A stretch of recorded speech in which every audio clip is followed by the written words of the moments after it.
Hi, I'm Katrina Ayers, and you are watching Awesome Teacher Nation TV, the place to be to get positive teaching strategies, hints, and tips.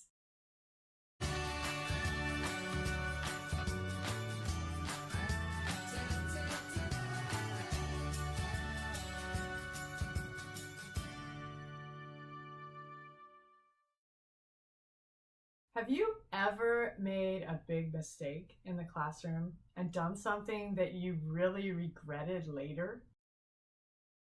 Well, in this episode, we're going to talk about two different approaches that you can take to turn that mistake into something positive.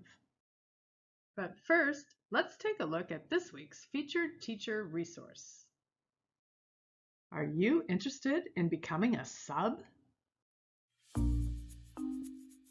In giving teaching a dash and earning some cash? Learn what it takes and how to succeed in our self-paced video class called Making Money as an In-Demand Substitute Teacher. Learn all about it at positiveteachingstrategies.com. The sanity you save could be your own. I remember one time when I did what was probably almost the worst thing that you can do as a substitute teacher. I forgot to show up for a job that I had committed to showing up for. And when I found out that I was supposed to be there and I couldn't be there, I felt horrible. I spent days actually thinking about how awful it was and how many people I had let down. I'd let down the school secretary, I'd let down the kids, I'd let down the teacher I said I would work for, and I just felt awful. And unfortunately, it wasn't really helpful because there wasn't anything I could do to go back and make it right. I knew that all that self-blame that I was doing wasn't really making things any better. So what I did was I started thinking about, well, how would I, as a teacher, use some kind of a mistake that a student had made and teach them?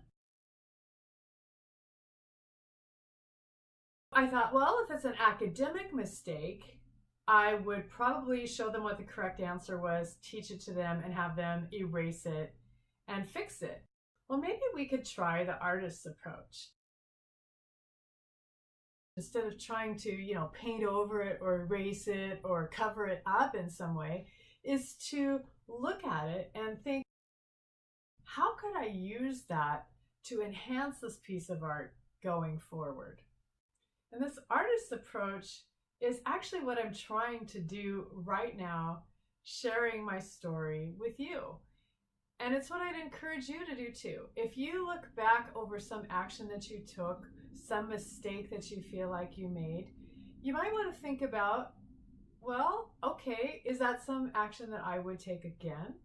And if not, you could take the academic approach, which is see if you can find a way to correct it for next time.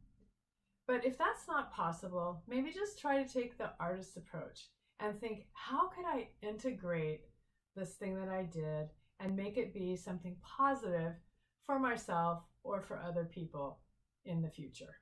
The profession of classroom teacher isn't easy. And so it's inevitable that we're going to make mistakes from time to time. And sometimes we're going to make big mistakes. But luckily, you don't have to be perfect to be effective. It takes courage to continue on and faith to see that, yeah, you really are making a difference in the world. Thank you for all you do for students. And thank you for being willing to continue going, even if you're not perfect. Now go make it a great day for yourself and your students. Well, that's our show. Thanks for watching. If you want more sanity boosting classroom management hints like this one, please subscribe to our channel. And if you'd like access to even more information and resources for classroom teachers, come on over to positiveteachingstrategies.com and join our tribe. You'll get a weekly sanity boost, access to the Awesome Teacher Nation resources library, and more. You are an awesome teacher, and I appreciate everything you do for your students. Thank you for joining me, and I'll catch you next time on Awesome Teacher Nation TV.